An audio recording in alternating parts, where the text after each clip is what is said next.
Good afternoon. Good afternoon. Alyssa, Dawn, and Chris are here. Hi, all. Good. It's Hester. Oh. There you go. Hi. Hi. Okay. We'll give people a couple more minutes, and then we'll do welcome and introductions. I'm afraid, you know, anytime you move a meeting day, you lose some people. So thank you to each of you who's figured out a way to make it today. Ah. Oh, that's great. Pam, Sabrina, Tim, Sue. This is great. I don't know who 541-463-3301 is, but we'll find out in introductions. It must be. I don't think so.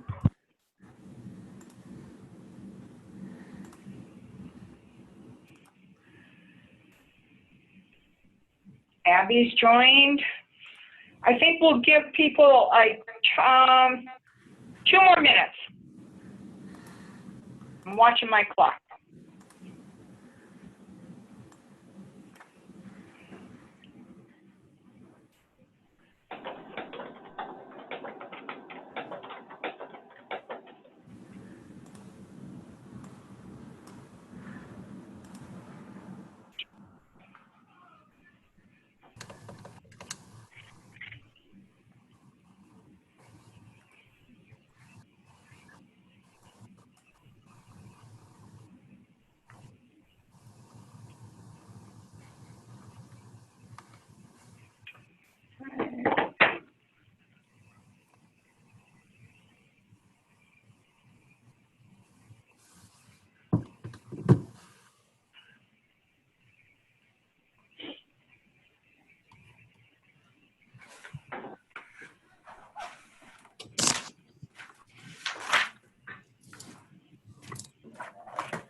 Hi, Tim. I see your picture. If you have a camera, we'd love to be able to see you.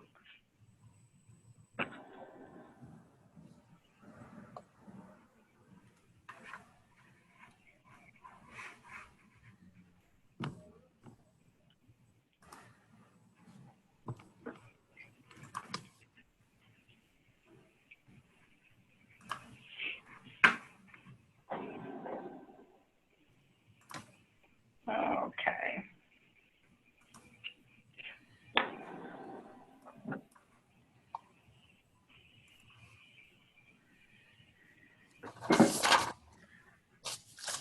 Hi, Sabrina. Nice to see your picture.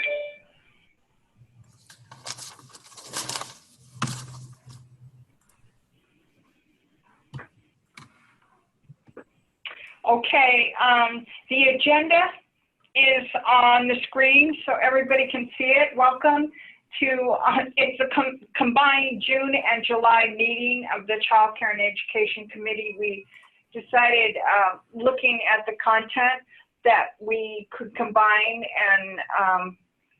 and therefore not have to meet in July. So,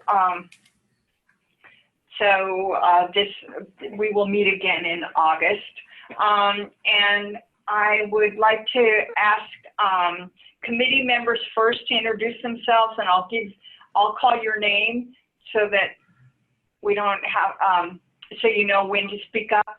So Abby, would you start? Hi there. Good afternoon. Abby Bush with the Oregon Community Foundation. Welcome. Pam? Pam Hester, and I'm a parent representative. Welcome. Tim? Tim Rusk, Executive Director at Mountain Star Relief Nursery in Central Oregon. Welcome. Sabrina? Sabrina Escobedo, Education, Mental Health, and Disability Supervisor for Oregon Child Development Coalition. Great. And Sue? Sue Norton. I'm the manager for the Child and Family Education Department at Lane Community College, and it's also the Child Care Resource and Referral Service Delivery Area 6. Great. Welcome. So are there any other members of the committee whose names I missed? Okay. Then staff, let's see, the first name I have up is Alyssa. Alyssa, will you and anybody who's sharing the phone with you, please introduce yourself? Yeah, so this is Alyssa Chatterjee, and I'm a policy advisor with the Early Learning Division. Hi, and Dawn Woods. I'm the Child Care Director for the Early Learning Division. Hi, Crystalline Plattner. I am the support staff for the Office of Child Care and the CCEC committee. Yes, and we appreciate everything you do for us, Chris. Thank you. Welcome. Okay. And let me see. I think I don't see any other staff, so I'm guessing that the other IDs are members of the public and who were very happy to join us. Can you, let's see, I see Andrea.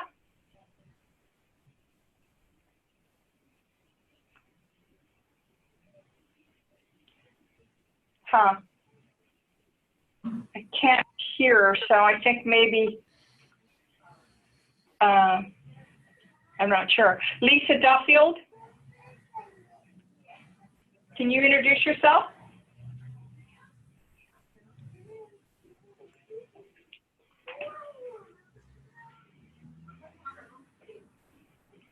Maybe she's away from the phone. Riona? Hi, I'm Rihanna Ruley. I'm a certified family child care provider in Myrtle Creek. Welcome. Great. Okay, and there can other people, would you, if you'd like to introduce yourself, I don't have a name.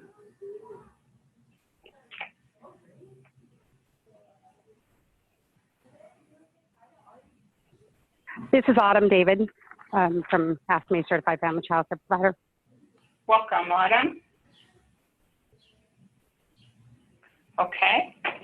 And anybody else want to introduce themselves? Okay, then we'll go ahead and get started. The first thing on our agenda is an update. As I think many of you know, the Early Learning Council has been in a process of working with the Child Care Division to update the child care rules, and we're going to get an update on that process right now. Dawn? Hi, good afternoon, everybody. So we have, as you guys well know, have been going through a very long process of going through the large set of child care rules. And, you know, we had many timelines that we were working at trying to really have these all roll out as one. One of those being the CCDF, so the Child Care Development Fund, federal regulations, as well as some new statute in House Bill 4065 that gave us some additional regulatory tools. And then, of course, the massive override we were trying to lay in. And due to some procedural delays, as well as the real substantial feedback that we've heard during the public comment period, we are suspending the current rulemaking process to give us some more time to go through that input and feedback. And then our goal is to move forward with temporary rules at the council, really focused on those that are required by CCDF, those that are required for House Bill 4065, and because of the recent tragedies in childcare, the rules around safe sleep. And so those would still be looking at going into effect September 30th.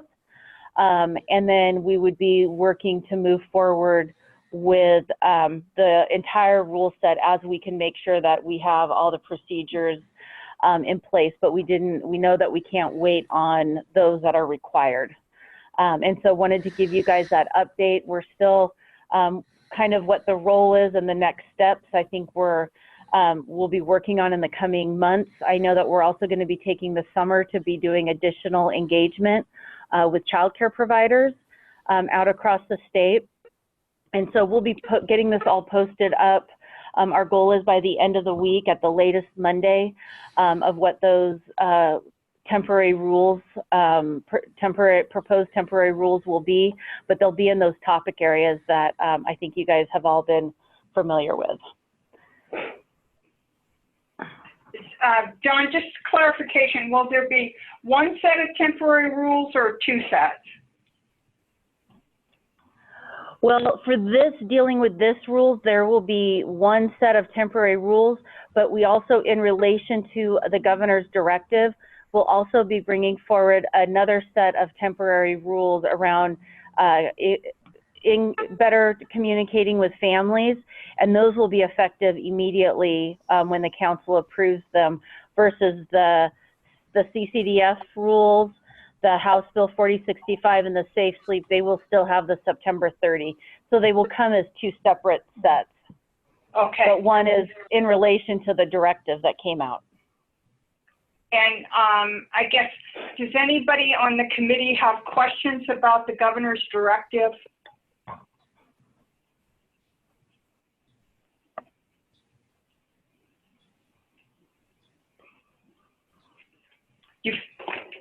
You feel comfortable that you know what the governor's concern is? Bobby, I don't.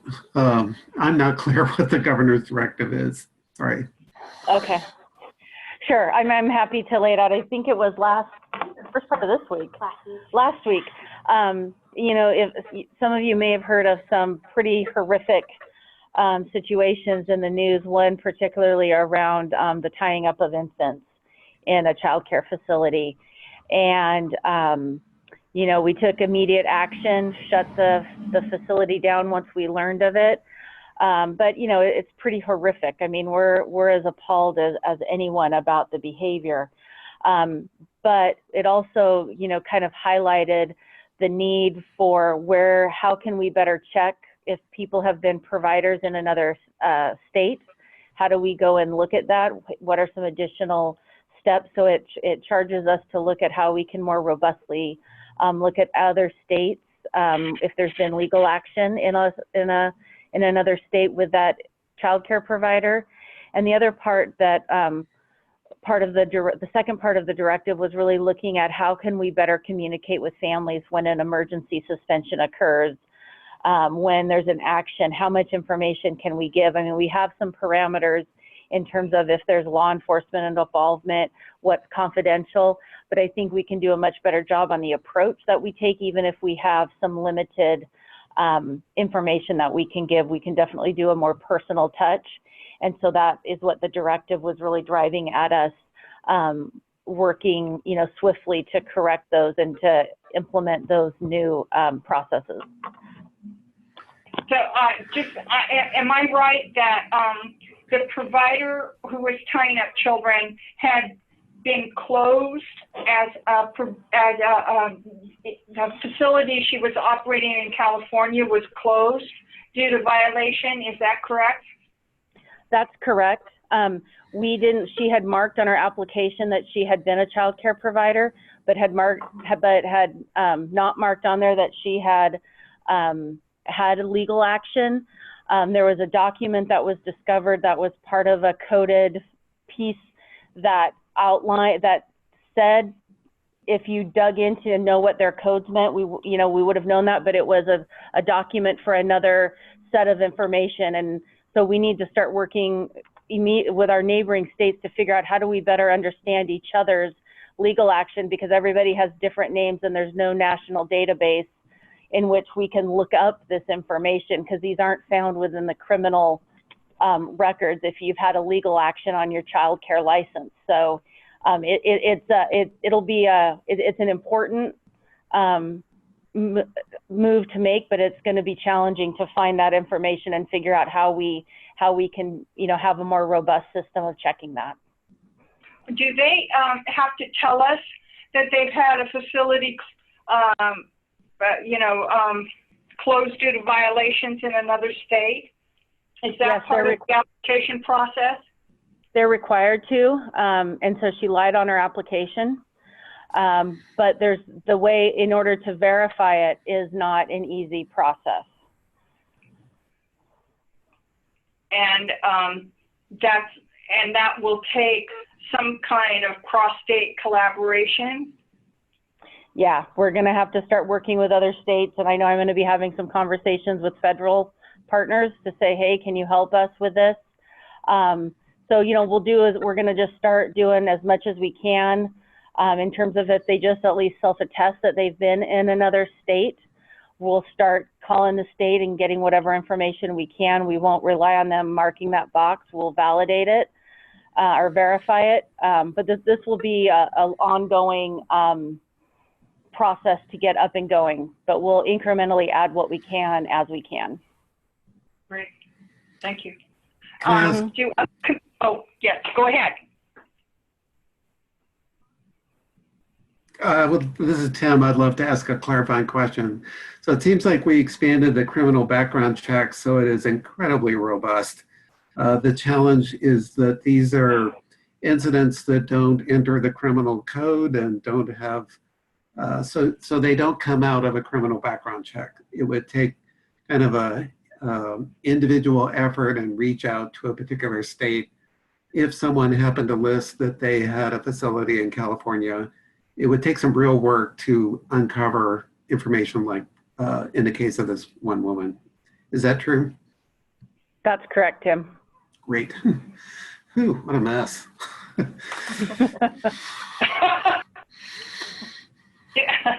Do other committee members have questions for Dawn about either set of temporary rules that the council will act on next week?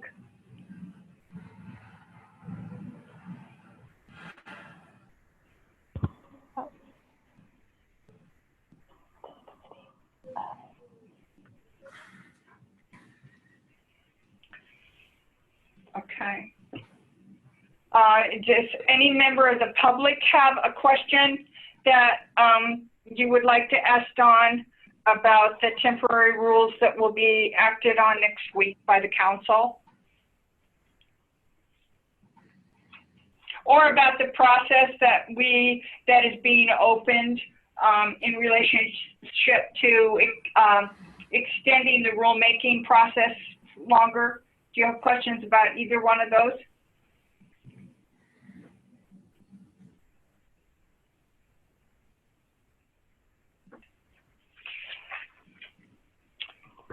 Okay. Then John, thank you very much. That's very helpful. So now we're going to turn the meeting to Alyssa, who's, well, just as background, let me start, just in case anybody needs a little bit of would like a little refreshing. The governor directed the Early Learning Council to do a strategic planning process that was cross-sector.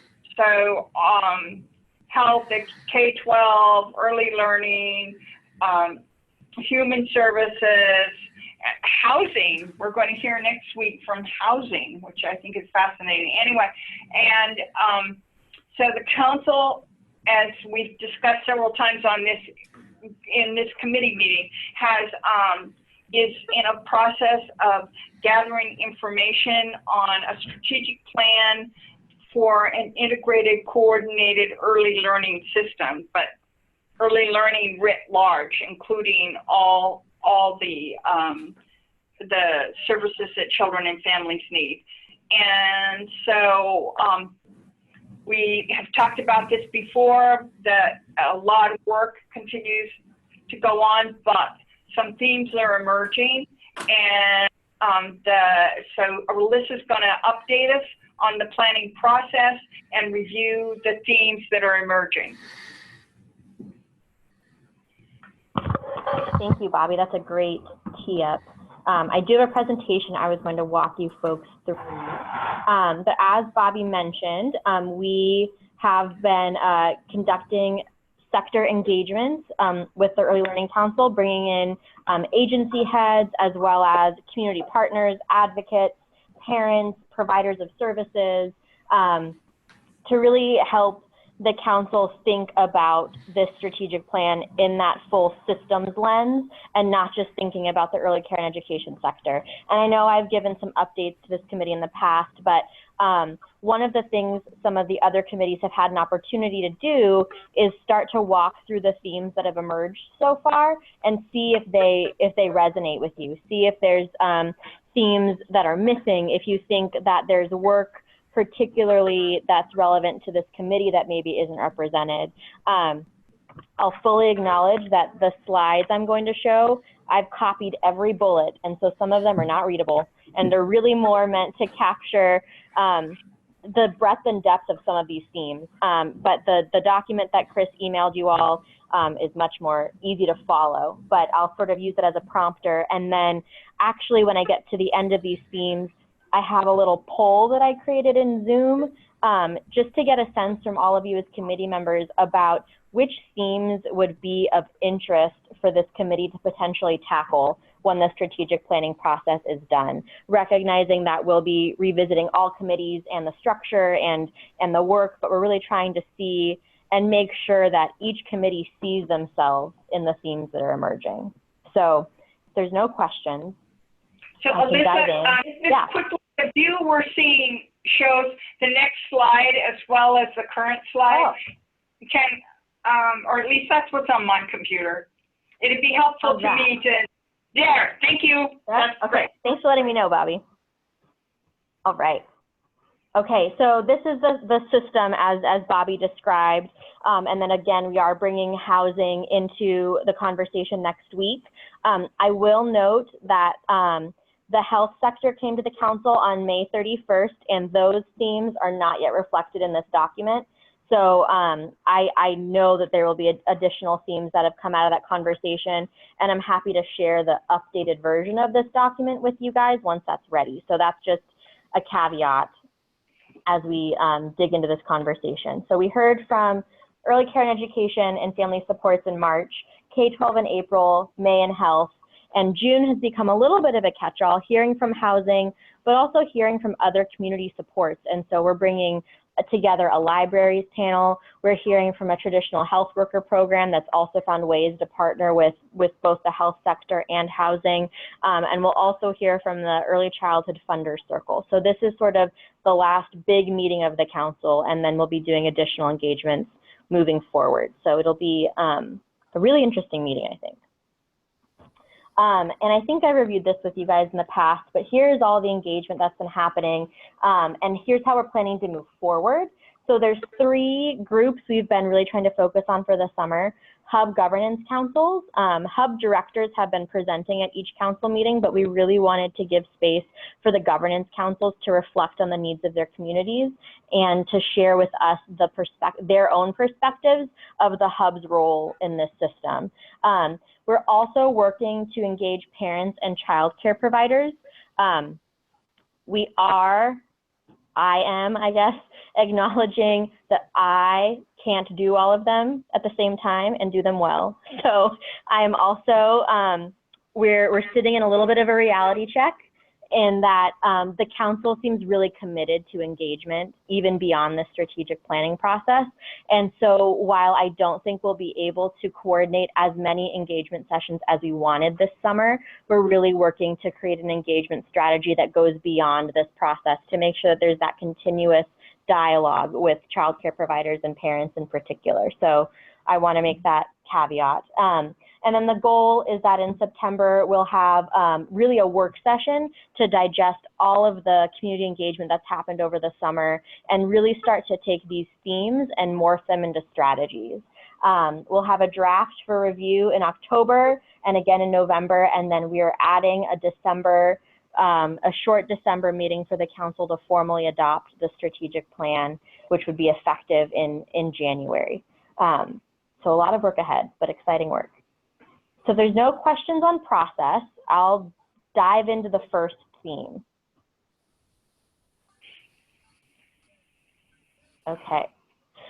So I will note that these themes are in no particular order, although this theme of cultural responsiveness and equity has come up in every sector that's been brought forward. So it's definitely an overarching theme that is very important to the council, but these are not in any particular order, they're just as they were captured. So again, bullets are not necessarily meant to be readable, but you can see here they've been divided into cross-sector themes, strategies, and then barriers and challenges. And so some of these are about shared definitions and recognizing that each sector talks about equity and cultural responsiveness slightly differently. So prioritizing sort of that shared definition and discussion. Some strategies that were shared was looking at how to build capacity of local culturally specific organizations, looking at how to focus on culturally specific programs, doing direct care, and some barriers were the limited understanding of culturally relevant pedagogy and culturally relevant program design. Those are some of the ones that bubbled up. But are there any ideas within this theme that you think need to be called out or reflected more explicitly?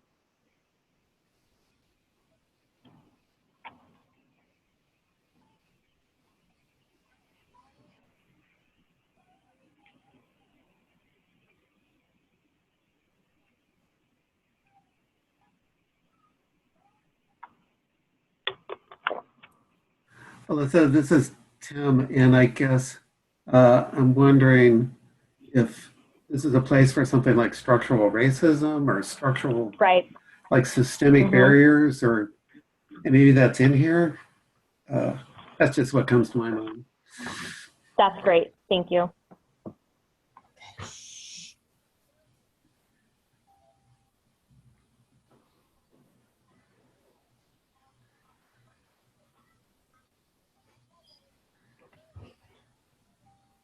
Are there any other thoughts? I think, and Bobby, obviously you can attest to this as well, a lot of ideas get shared verbally by the council, but not necessarily written down. So please, any place that you think there could be clarity or calling things out specifically, it's great because it may have been reflected by council members and not actually captured. So please feel free to share any and all ideas around these themes. This is Sue Norton. One of the things that I've struggled with over the years really is a strategy being that the ELD would model cultural responsiveness. I think a lot of times what happens, we, like webinars or materials, all of that, they always come out in English first, and it always takes longer for them to come out in Spanish. And then, and if we really want to model that type of cultural responsiveness, it would all come out as the same. Yep. And I think that's something that really needs to be worked on because it sends the message from the get-go. Yep. Thank you for that, Sue. Hi, Alyssa, this is Abby. Could you offer a little bit more depth to the first bullet point under strategies? Curriculum is really broad, and so I'm curious if there was something more specific.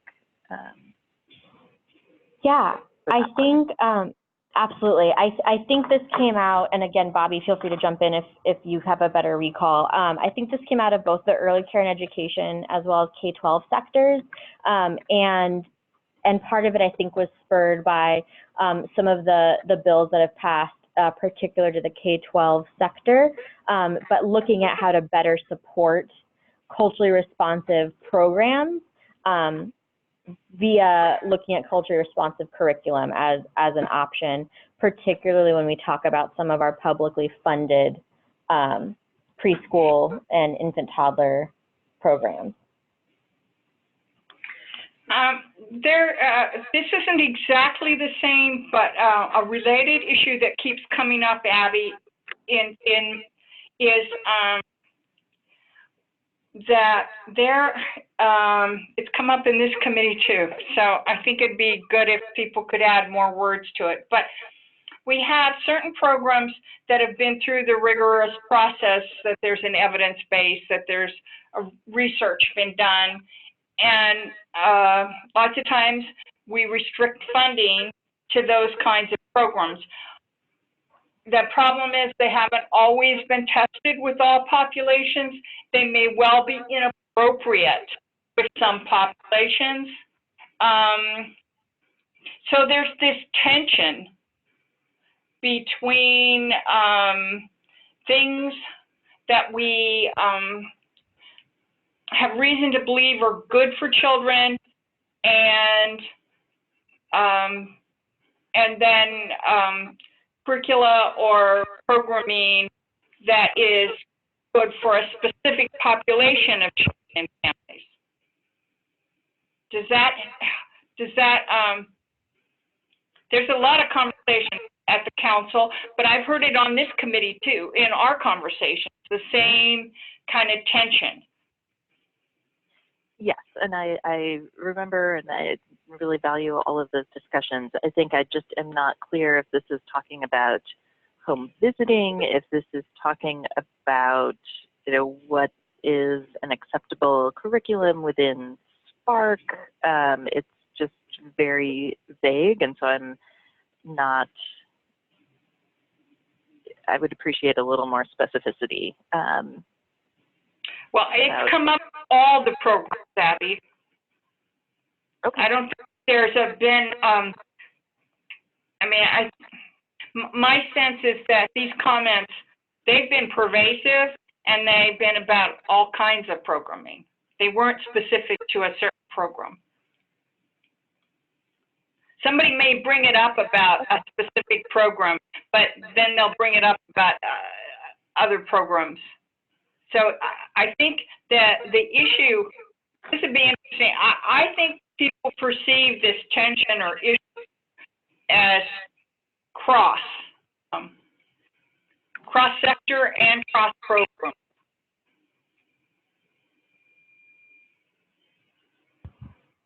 Okay, thank you. Thanks, Bobby. And Abby, I think that's a great point still.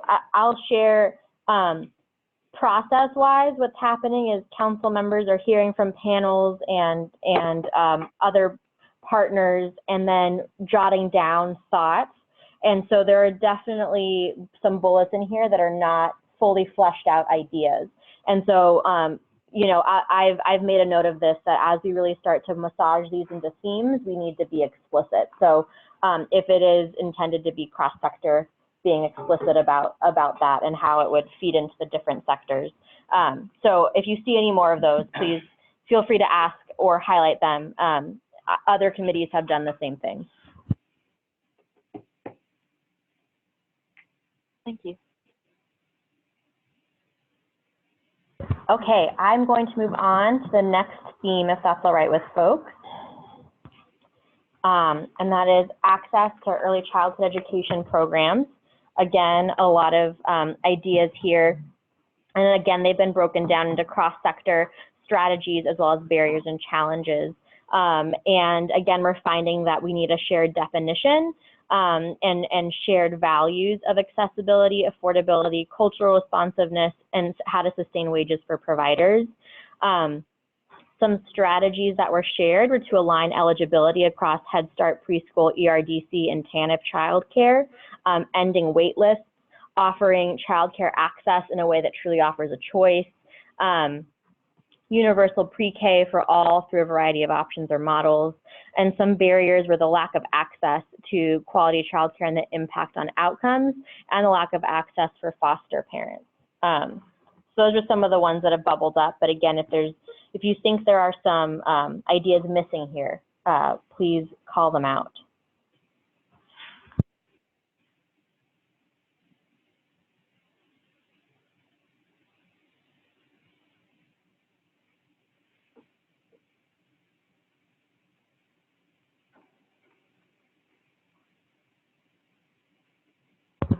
Okay, and if folks think of themes or ideas, you can email them to Chris or to me and I can add them. I know these are a lot of slides, so I appreciate you bearing with me. So the next one is affordability of early childhood education and programs.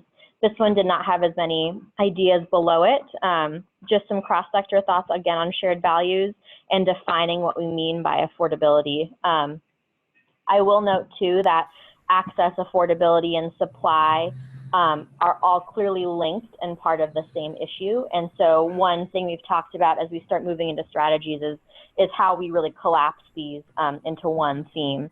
But if there's any thoughts on the affordability aspect of that, please feel free to share. You know, nationally, we have a standard that parents shouldn't have to pay more than 10% of household income for early care and education.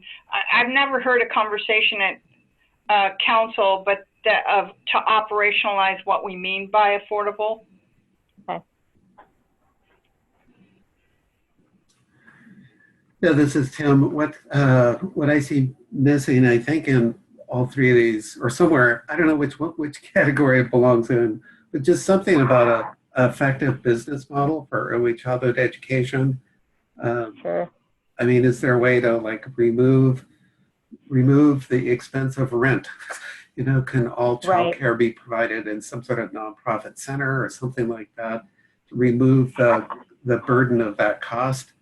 That would be really helpful. That's great.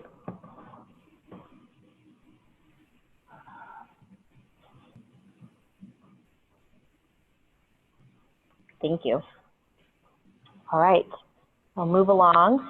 So again, supply of early childhood education settings is linked to this, but looking at cross-sector opportunities, again, with shared values, a strategy could be incentives for employers to offer on-site childcare for low-wage workers, expanding preschool promise to all 16 hubs. There's the workforce supply issue is obviously linked in removing barriers of consistency of programs, staff turnover, access to substitute pools, as well as, of course, a living wage. Any additional thoughts there?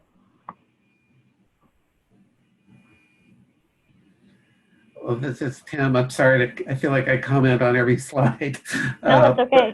But I remember one of our conversations in this committee where I talked about sort of the disappearance of family-based care or home-based care. Bobby, you talked about that. At least that's what I remember. And I wonder if that deserves special attention. If that's a really effective way to provide care and we're suddenly losing people that do that kind of care, maybe it deserves a real focus and attention. Thank you. Yeah, what we found, we've documented, and it's a dramatic decrease in especially small home-based, what we call regulated registered family child care, RF, and then recent study findings showed that the people who are in providing that kind of care actually stay as long or longer than other types of positions, but other people are not entering. And so, whereas when you lose teachers in centers, somebody else enters and takes the position. In home-based care, what we're finding is people exit at a at a lower rate than teachers in centers, but there are fewer who enter. And that I've heard all kinds of theories, and I don't know if any of it belongs in here, but that wages, they earn far less. So that with other options, they work 60 hours a week typically, and the national study shows, and so 60 or more hours a week, and for very low pay. I think the question is, in my mind, is what would it take to make this attractive to people as a career. Somebody has put something in the chat box. One issue is that in home care, they do not typically receive benefits that companies provide. So I don't know, Alyssa, if we could get something into this part of the plan about the special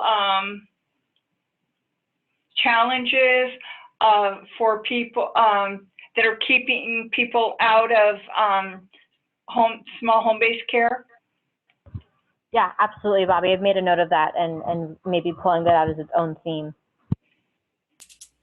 And then somebody else has put in, why not partner with childcare companies to provide more access? So that might be a strategy that, way back in Wisconsin, when I was working there, they did satellites. So a center would have people heard about this?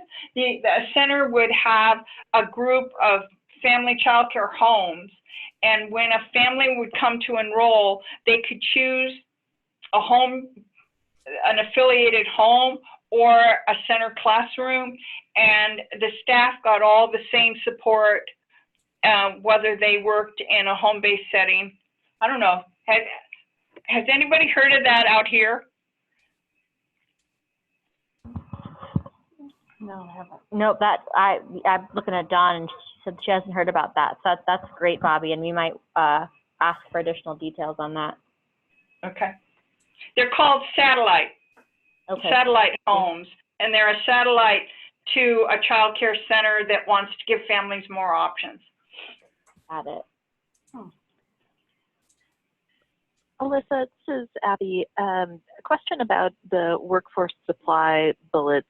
Is this the place to talk about a well-educated workforce beyond just having bodies? We actually have a theme dedicated solely to workforce, and there's a lot under that one, theme 8. So if I'll make a note of that, but there'll be an opportunity in a couple of slides to really dig into workforce. Okay, thank you. Yeah. And then it's like a couple more items in the chat box. All right. So that this is being done in other states, and that sometimes the center offers classrooms to be available for other home-based care providers to use. It's kind of technical assistance support kind of. Mm-hmm. Thank you.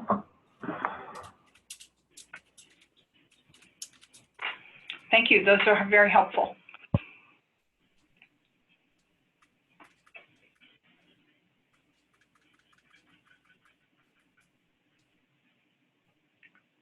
Okay, so moving on to this next one. Thank you all for these.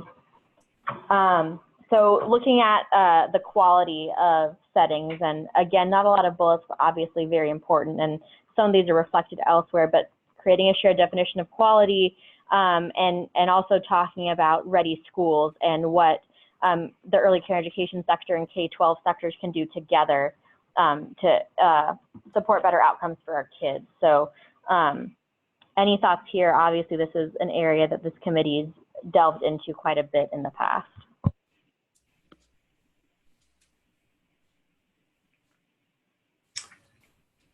This is Tim. Is this where safety belongs? Like a specific call out for safety? This would be the place. I don't believe we have a separate theme on safety.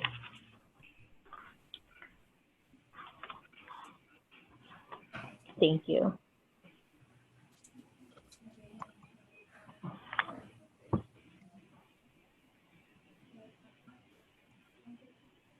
Okay. Yeah, I just amplifying that point, Tim's. For a long time, people talked about differentiating kind of minimal health and safety standards from quality, and I think I hope that's not what we're doing. and that we think of it in a more integrated way. Right. For instance, programs, health and safety can go all the way to promoting all kinds of physical, nutritional behaviors. So it's not always minimal. There's, to think of it as minimal is the challenge.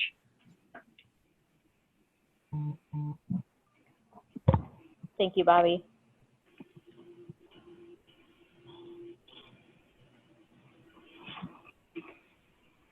Okay, plowing ahead. So looking at standards and regulation alignment. So alignment with the early care education sector in K-12 with preschool and kindergarten standards, equity lens and framework for policy development, how to have a shared or aligned pool of substitutes, aligning background checks and training requirements. And then from an assessment perspective, examining the kindergarten assessment purpose and linking assessment referrals and services. Any other thoughts here?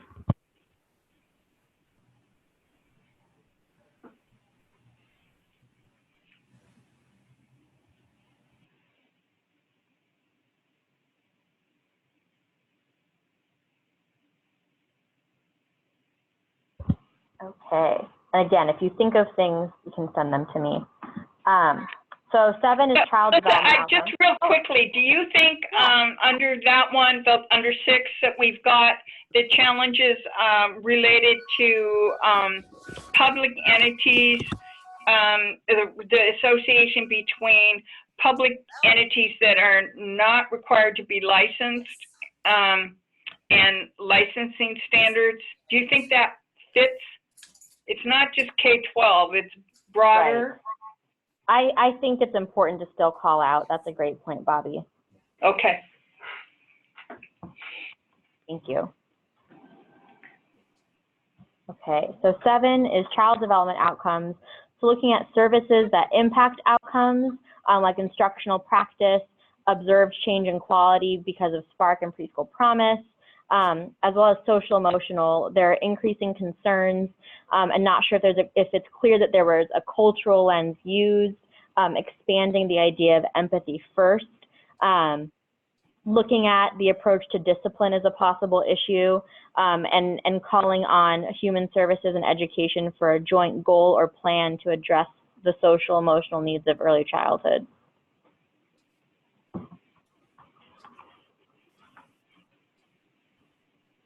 And I think this is an area too that this theme will probably expand after we get the health sector notes integrated. We had a whole panel just on behavioral health, and I think a lot of those themes could easily end up living here, a lot of those thoughts. So this one will probably be changing and growing. But are there any other initial thoughts? I know the council has heard about behavioral health needs, both for children and families, in all sector conversations.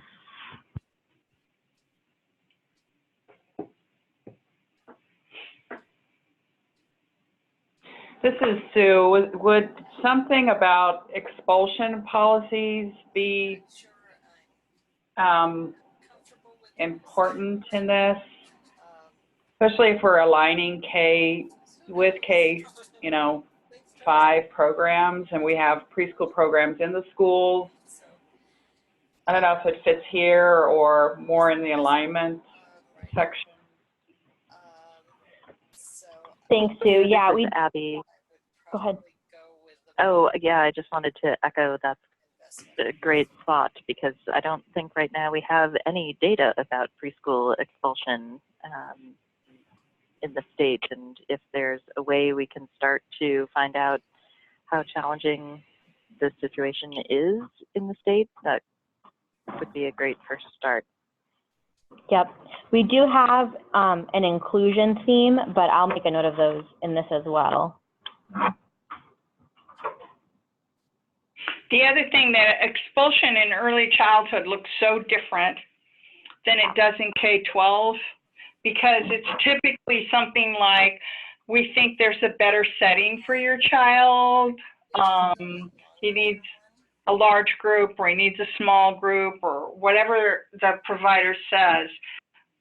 So it is more complicated to even define, yet alone measure it.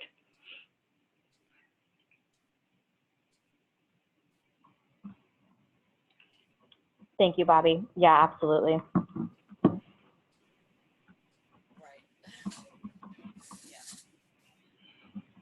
Okay. All right, I'll move on to the next one, which is workforce. You can see very, a lot of varied pieces of this theme. So just looking at the top lines, equity and professional development, workforce capacity, recruitment and turnover, alignment and coordination of opportunities, livable wages and the use of a state safety net, as well as barriers, were all sort of sub-themes within this larger workforce theme. So I know that there was an ask, I believe, from you, Abby. You mentioned a well-educated workforce. Are there any other thoughts that folks would be interested in adding to this theme? Well, do I need to have some liquidity to pay, you know, fees and annual fees and that kind of thing?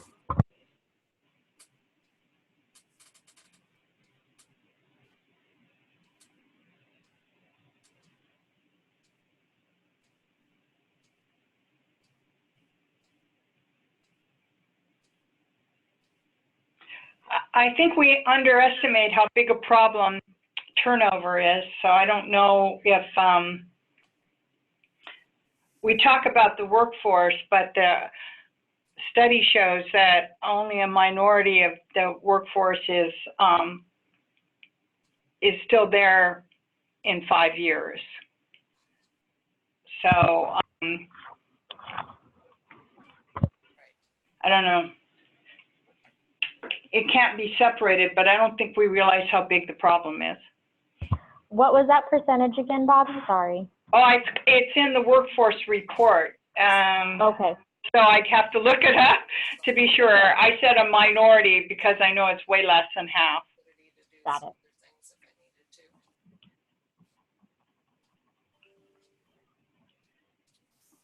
I mean, the good news is it varies by position, and head teachers are more likely, and directors are staying around, and so are the home-based providers are more likely to stay. So where the turnover is the highest in teachers and aides and assistants. Right. But those people, you know, that has a negative impact on the children, on the families, and on the programs that are constantly having to hire and train. Yeah, that's what I had kind of in my head, but I wasn't.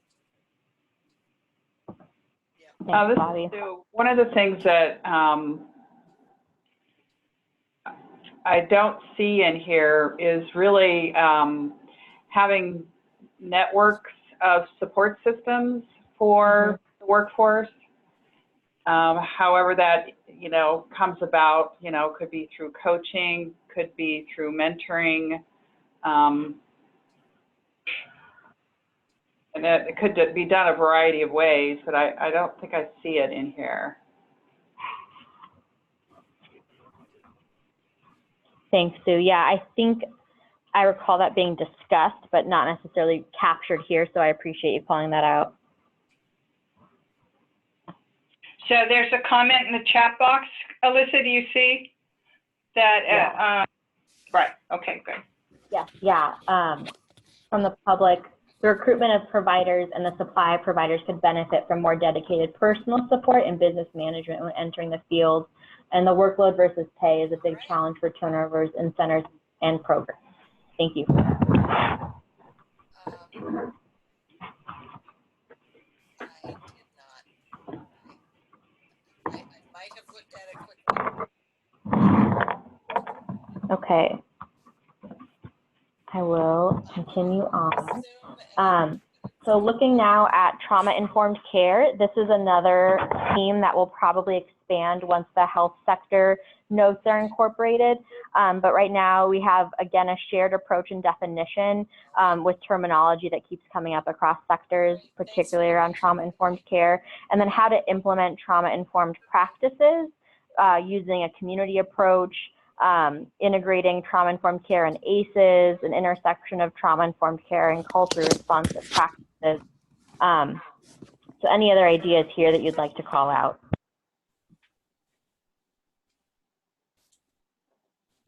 This is Tim. I would encourage looking at how to define change in resilience. I know here in Central Oregon, we're trying to develop some measures of resilience so that we can see if we're making progress or slipping behind. So somewhere in here, it feels like we should define or talk about resilience, both at an individual and community level. Great.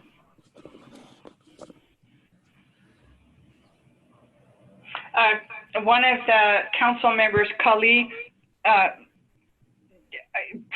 shared with the council and a very interesting article, and maybe Chris, we could send it out to the members, or Alyssa. It was how the danger of falling into a deficit model when we talk about trauma-informed practices. But it's a constructive view. And when you talked about resilience, it made me think of, I think what the author was trying to get at.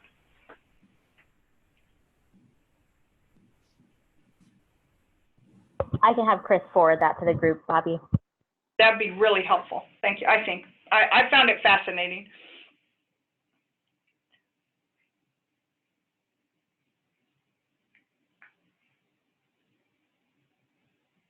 Okay, so the next theme, halfway there, inclusion, which I know we mentioned earlier with expulsion and data collection. A lot of ideas here. So just looking at the top line sub-themes, cross-sector and system alignment, access to quality early childhood education, thinking about inclusion, evaluation, financing, and then data was brought up as well.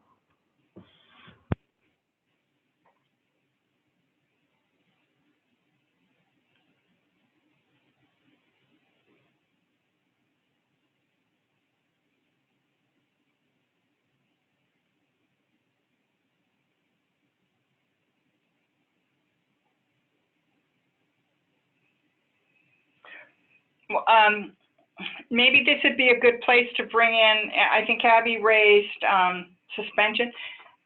There's that's like two faces of the coin, is whether people have the skills to include children, especially with behavioral issues or other challenges. So I don't know if that's getting captured enough in our strategic planning. You can't solve the expulsion problem without solving the skill deficit. Yeah. Mm-hmm.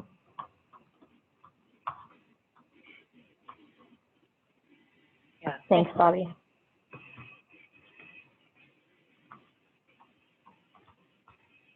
And I think this is Sue again. Again, it's the support for the workforce to do the work. There, you know, it's the early intervention does so much, but when those kids are there all day long, and there aren't that additional support for them, you know, it's really stressful for the providers, and the child ends up being.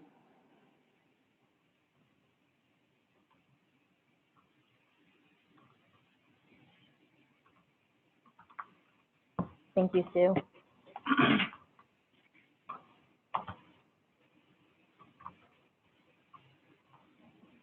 All right.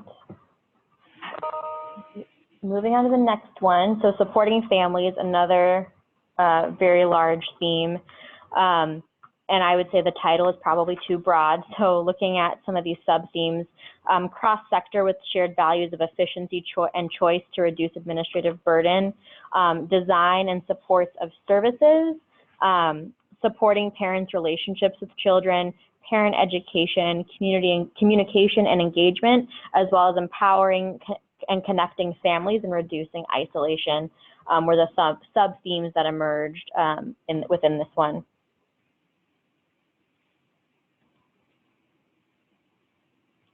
Oh, Michelle Gurry's on. Oh. And I know this is a big one with a lot of detail, so I'll give folks a little extra time to look through that and see if you have anything to add.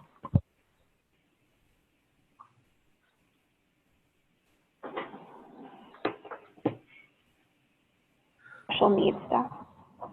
And Michelle, thank you. I just caught your comment to the inclusion piece, so I will add that. This is Tim. Based on what we talked about earlier in this meeting, it seems like under communication, there needs to be a bullet around safety, around communication around safety concerns. So in the event of a catastrophic incident, what's the communication going out to families? Sure.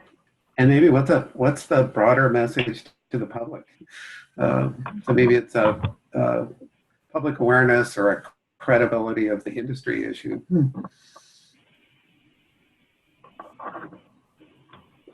Maybe that belongs somewhere else.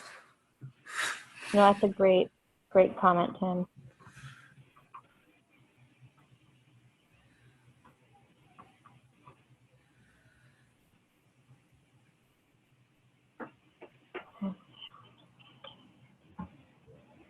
Any other thoughts on this very large section?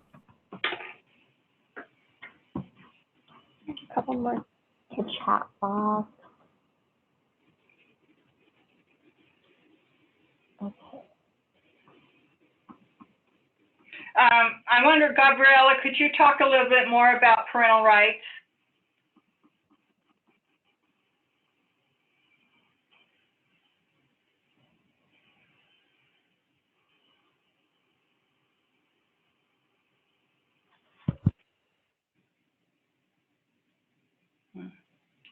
Well, I don't think so. Okay.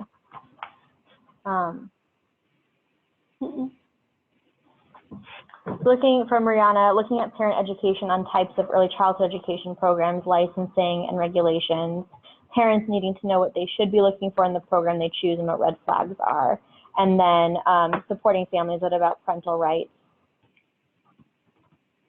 Oh, and thank you. I see Gabriella's response, a form that's been used in other states that educate and empower parents on what we do and empowers them to know what to expect from childcare. oh, thank you.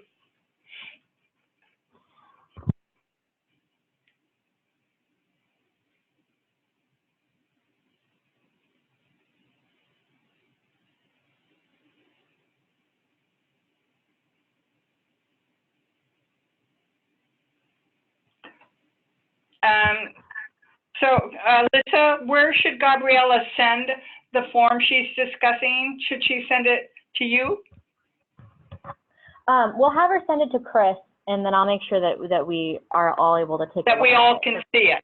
Perfect. Yeah. Thank you. This is Michelle Gurry. Can you guys hear me okay? Yes, and welcome. We're glad you're here. Thank you. Sorry for my tardiness today.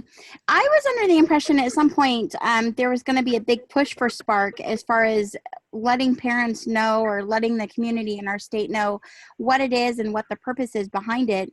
I know in Southern Oregon, I haven't really seen or heard anything about it. So is it just a matter of word of mouth at this point, or has there been some media exposure? Hi, this is Dawn. Bobby, I'm assuming you maybe want me to answer that one. I do want you to answer that. Yeah, for Spark, we need to get some real marketing out there and messaging, but there's kind of a balance of which when there's not necessarily a large enough supply to where it's a real choice for families. And so we do have it, you know, when parents are searching, you can search by star level, but we haven't engaged in a large campaign around it, simply because there's not the supply for families for that choice. And so it's a part of it, but it hasn't been a large focus until we get more programs. And I think as we're, you know, going through this revision process as well, we want to kind of wait until we get that process through and then look at moving to how can we talk with families about childcare and choosing their childcare in general.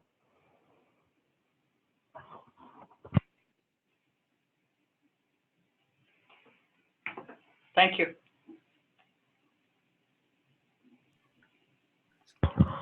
All right. Okay, I'll move on to the next theme. So looking at family-centered systems, so building a system that works for families. And this is broken down into two sub-themes: cross-sector, so again, defining with the continuum of family support services, connecting with families in a personal way, improving bi-directional communication with families, transportation access, a no wrong door approach, and then leveraging 2-gen strategies. So creating 2-gen strategies by cross sectors coordinating or aligning programs, engagement and education, and services family receive prior to removing a child from the home. Were all ideas thrown out there.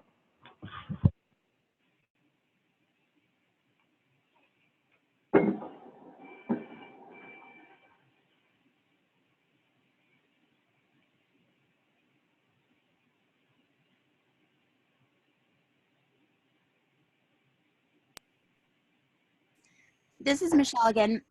One of the things that I was just thinking about is if we're talking about trying to reach families as early as possible, I'm wondering if there's been a pilot program run at this point to include some of the community opportunities starting from before the moms leave the hospitals with their kids.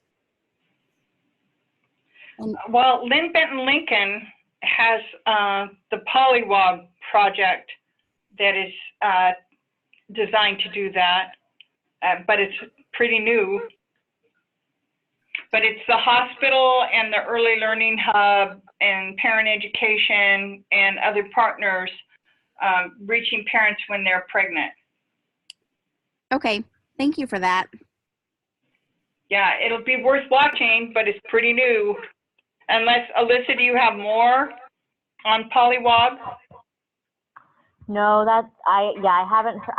I believe there's talk about the program expanding, but I'd have to check back on that. But I believe it's being picked up by other communities potentially.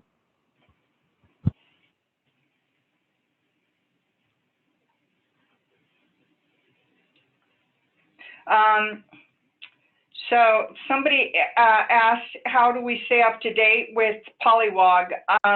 That's a great question.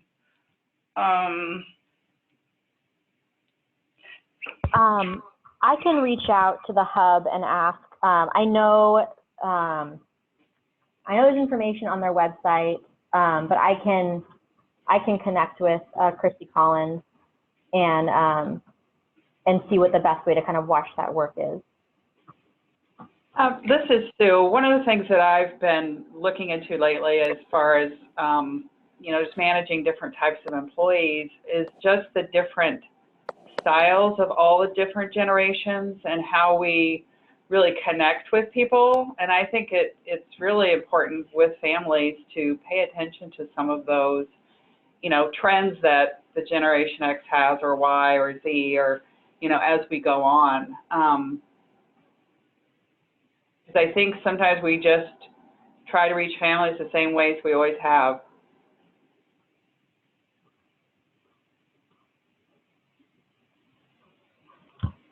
Thanks, Sue. I've got that captured.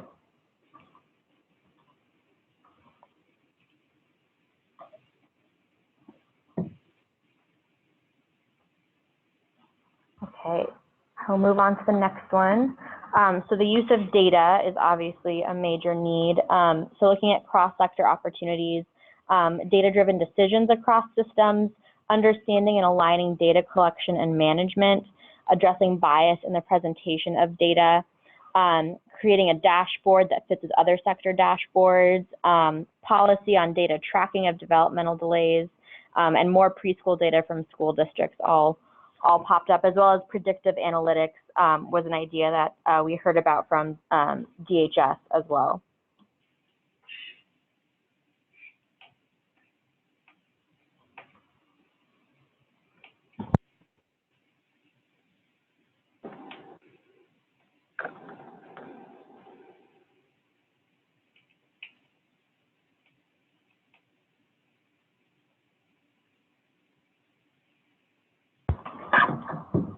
Sorry. Do you want me to respond? Just type it? Yeah, Or, yes, or do you want me to answer it? do you want everyone to know verbally?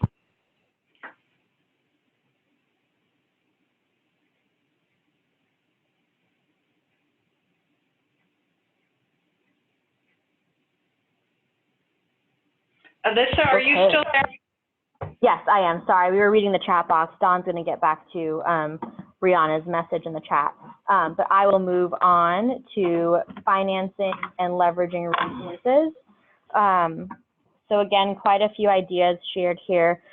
Cross-sector sub-theme, looking at developing a children's budget, the appropriate role of pay for success, what company and businesses' roles could be in investing in these services, looking at service dollars, what would it look like to have funding for 1 year of paid family leave, how to invest in the supply and affordability of early childhood education, pre-K for all, looking at how to advocate in the legislature for the funding to support these programs.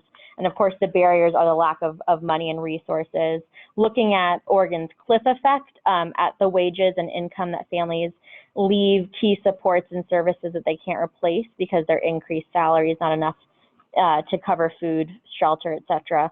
And then the fragmented and iterant funding streams that currently exist within our system were all ideas that emerged from this.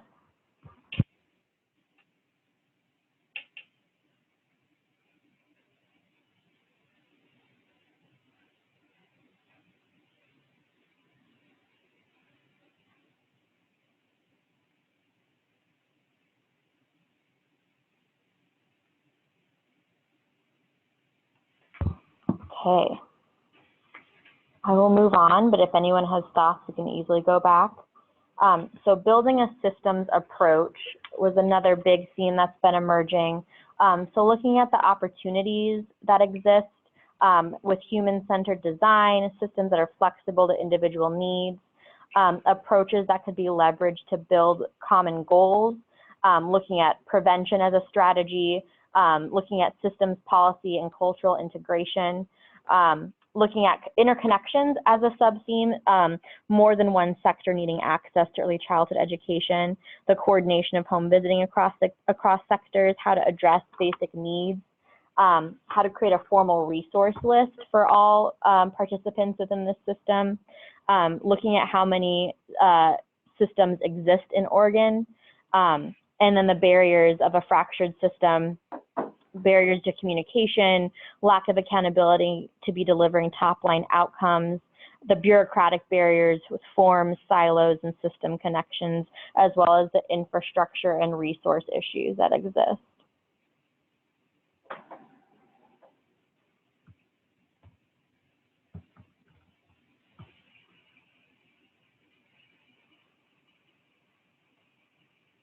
Okay. Again, I'll move forward, but if anyone thinks of something, just let me know. So state community connections. So look at hubs at the local level to help accomplish some of these goals throughout the state, identifying administrative changes to simplify how the hubs operate, community commitments to partners and collaborations, mapping out connection efforts across the state and sectors, and hubs participating with K-12 to launch play and learn groups as an example of state community connections.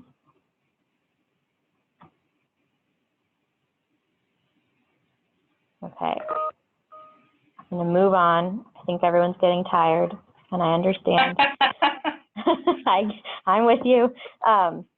So the next one is geographic specific needs. So recognizing the lack of services in rural areas and the differences in urban and rural needs.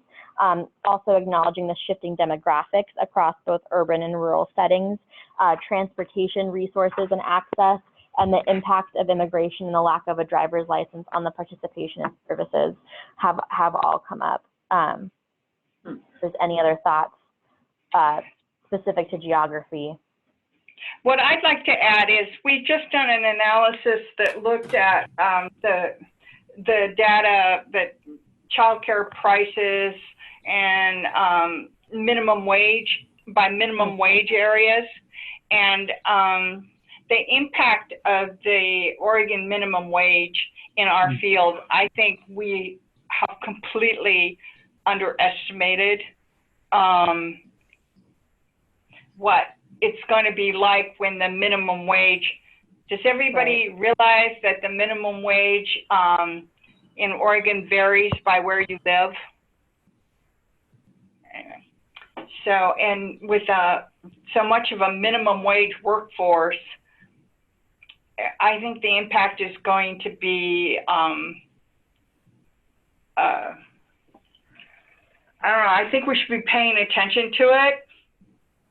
I guess it's more to monitor the impact of having minimum wage geographic areas on things like childcare wages, childcare prices. I don't know that it'll change prices, but and I think it's going to have ripple effects. And I haven't heard us talking about it very much. Yep, absolutely, Bobby. Thank you. That I don't believe that's been brought up explicitly at the council meeting. Alyssa, this is Tim. I guess I was thinking about a comment earlier on around business that just focused in on the role of nonprofits specifically, wondering about that. And then it comes up again here for me. In thinking about kind of a more regional approach to issues. Certainly our experience here in Central Oregon is we can do fundraising in Bend, and if with a regional approach, we can spread that out to communities that can't do as much fundraising.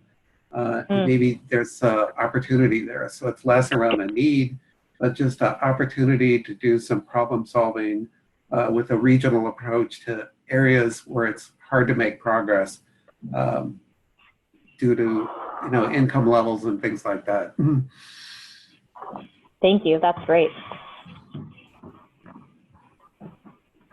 Okay, almost there. I will move on to community context.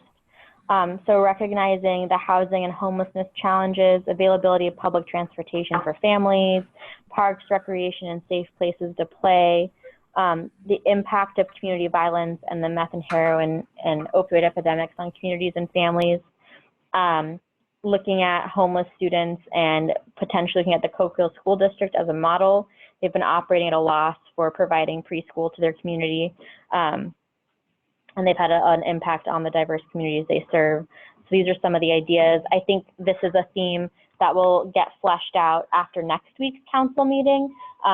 Again, housing is coming to the table, as well as some of those innovative community supports programs that exist. So I think this is one that we'll see more information and ideas develop over the summer.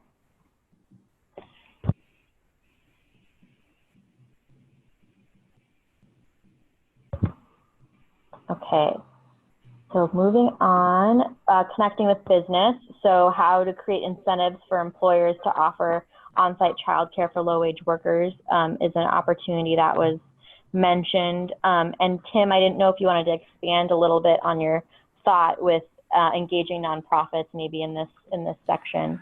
Oh, it just thanks for the invitation. It connects to that whole theme around, is there a way to create a network of childcare centers, that eliminate the burden of mortgage for childcare programs. I mean, that was the connection there. And I guess on this particular one, independent of that, just a comment around the need for businesses to find and retain employees, and childcare is a part of that mix. I hear repeatedly here in Central Oregon, employers can't get employees. And one of the big barriers is the lack of capacity of childcare. Great, absolutely. They're already incentivized. Right. Alyssa, this is Abby. I wonder if paid family leave has come up in connection with the business community. It's certainly Great. Yeah, no, a it's great support for all families. Thank you.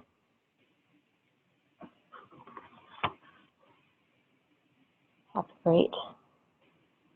Okay, I will bring it home. So the last theme was really looking at the role of the Early Learning Council and how to shift the council to be strategic and system focused. And a suggestion was moving administrative rule promulgation to a different avenue. But if there's any thoughts that folks have on really what the role of the council should be within the early learning system, you're welcome to share those ideas.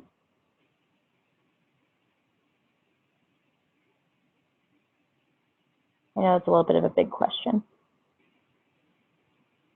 On the rules, as this committee knows, the challenge is that they can become all-consuming.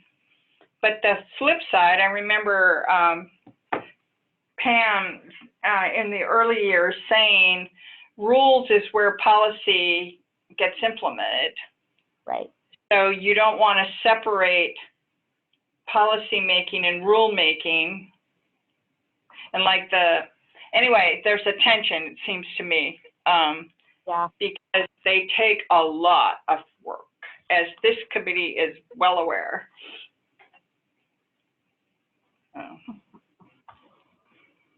Thanks, Bobby. Okay, we're done with that. So I'm going to pull up a poll. So for everybody who's on the web, if you're on the phone only, I don't believe you'll be able to see this, so I apologize. Oh, and I see you have some items in the chat. So looking at if there's ever been a model to support a business that would pay a family child care provider as a tax write-off. And that's definitely something we can look at as well. Thank you, Michelle. So I just wanted to take a couple minutes to share a poll. It's broken up into 2 questions, but as we walk through these themes, are there 5 or 6 that really seem like works that CCEC could potentially pick up in the future once the strategic plan launches? You can select up to 5 or 6 or as few as 2, whatever you want. Just as we start honing these down into strategies, it's helpful for us to think about the roles that the committees will have in actually executing this work.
Alyssa, what's the difference between questions 1 and 2? Is it just that you put different items in? Yes, Thank you. it's just that it wouldn't let me put 20 in one question. Thank you.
All right.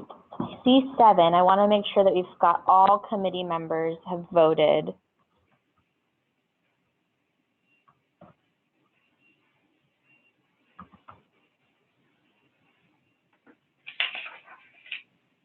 Yeah, this is Pam. I was looking in the email to see if I could find the voting there. It's not showing up on my screen. I'm not sure if I'm looking in the wrong spot. Okay. I'm happy to send them to you, Pam, and you can email me what your preference is. That sounds perfect. Thanks. Yeah.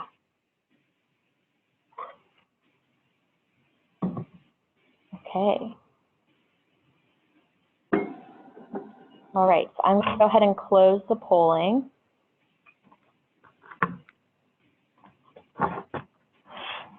And so it looks like the areas that really are of interest are workforce, as well as family-centered systems, as sort of the two main ones. That's really helpful. And then there's obviously a lot of interest sprinkled throughout with access to early childhood education programs, as well as supply and standards and regulations alignment. So thank you. It's really useful. Okay. Well, you know, my first hit on reading and looking at the voting, and we'll get Pam's there, is that most of these topics have at least some interest to us. So we're going to have a process. Yeah. Absolutely. And Alyssa, this is a question. My understanding is that right now we're interacting as the council develops the plan, and then when it's developed, we'll somehow take on some activities related to implementing the strategic plan. Have I got the process correct in my head? Yeah. Yes. Yeah. I don't know exactly the timing of that, whether we'd be able to kind of hammer that out before the end of the year, or if that's maybe an early 2019 discussion. But yes, based on on where the strategic plan lands, there will be work that's handed out to some committees, as well as through the Governor's Children's Cabinet. She's, of course, convened the agency directors for Housing, Department of Education, Health, and Human Services, of course, as well as Early Learning. And so I think there'll be work that is also brought to her Children's Cabinet to sort of disseminate and implement if they live sort of in other sectors. Thank you. Yeah. Okay. I did want to touch a little bit on community engagement because I know this committee has actually been really helpful, and I appreciate that, in offering feedback as well as opportunities to support engagements moving forward. So thus far, we have been able to hear, we were able to join the Head Start conference in May. Donna Schnittker pulled that together incredibly quickly. And then we're working on refining parenting engagement questions. We are in the process of finishing the data analysis of the infant toddler assessment that was distributed, what would you say, in the fall? Mm-hmm. Yeah, last fall. And working on identifying sort of the gaps in communities that we were not able to hear from, and using that as a little bit of a guide for where we need to sort of focus some of our efforts and energies to really get back out into the field. We also are trying to make sure that the questions we're asking are not duplicative of the infant toddler assessment that went out, because we're really gleaning a lot of robust information. It's just taking our staff both here and with the health authority a while to wade through a lot of the qualitative data. So that's one piece in how we're trying to plan our parent engagement approach. And so I apologize for the delay on being able to roll that out. We're also working on engaging child care providers to some extent, given that we are extending the rulemaking process and we'll be focusing on engaging providers around the rules. We are probably going to table child care provider engagement on strategic planning for now, because we really want to make sure that that we prioritize providers' time to give input on this rule set, since it will have such a big impact on their day-to-day work. So in lieu of childcare providers, we're also looking at trying to engage with quality improvement specialists, as well as some home visitors, to try and look at that family supports and provider supports angle of things that we haven't necessarily really captured throughout the other engagements that we've been coordinating. So that's sort of how the thinking has shifted a little bit. But Bobby, I didn't know if there's anything in particular you wanted to tee up with this group as we kind of talk about strategic planning and community engagement moving forward. Well, the thought that's going through my mind, Alyssa, is now that the committee members have much more concrete idea of what's emerging from the input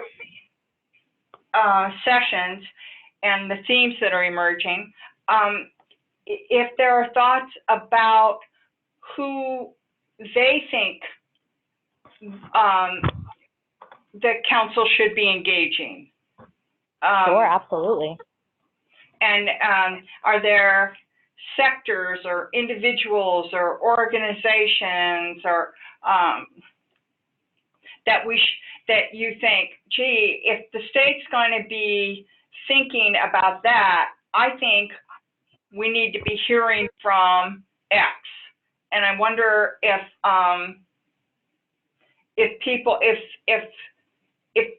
people have come to mind as you were thinking about the themes.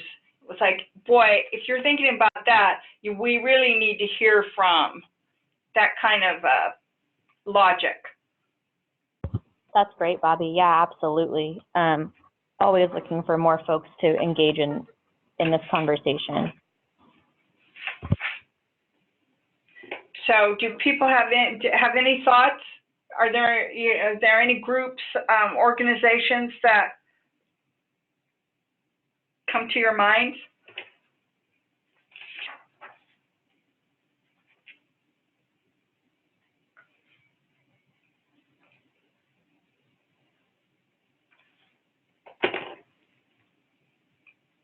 I think I fried everyone, Bobby.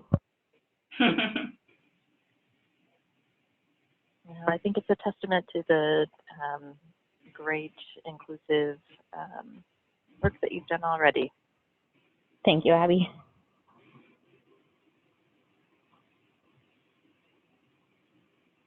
So did everybody see Gabriella's comment about, thank you for involving us providers with the rules. We really are excited. If there isn't a group of organization we can think of off the top of our heads, can we create one? And the answer is yes. Great idea. The more voices, the better. Yes.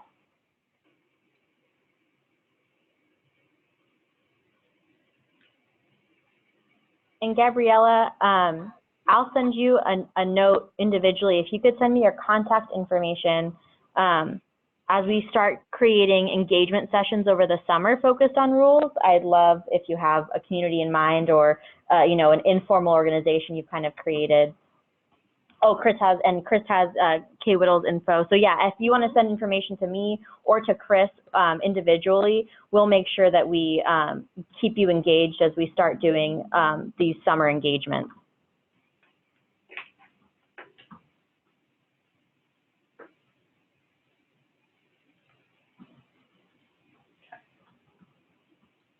Great. Okay. So in terms of wrap up, I think this was very helpful and has added more to the work that Alyssa and Carrie are doing in pulling everybody's thoughts together. So this was very helpful. In terms of next steps, our plan at this point is to meet again in August, but it's not clear to me that the strategic planning process will be far enough along. So I think stay tuned whether we meet in August or whether we take the summer off now and don't meet in July and August. and wait so that more adequately get into defining the Child Care and Education Committee's role. So anyway, that go ahead and keep the August date on your calendar, but we'll talk internally about the process and get back to you within a couple weeks, saying that given the overall process, it seems like we should meet in August, and this would be the kind of thing on the agenda, or let's just take the summer off. Most committees take the summer off. We're the only committee that hasn't been taking summers off. Maybe we should give ourselves the chance to take August off. So we'll get back to you. And does anybody have thoughts on that?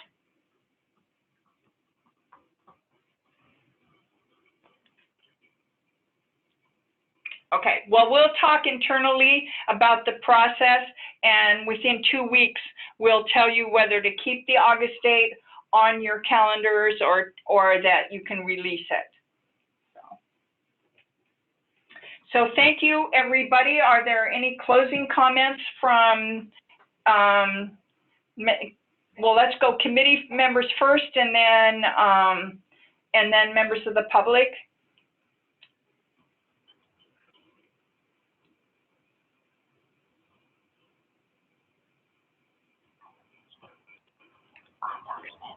Well, this has been very interactive. So, in members of the public, is there anybody who would like to say, share a thought?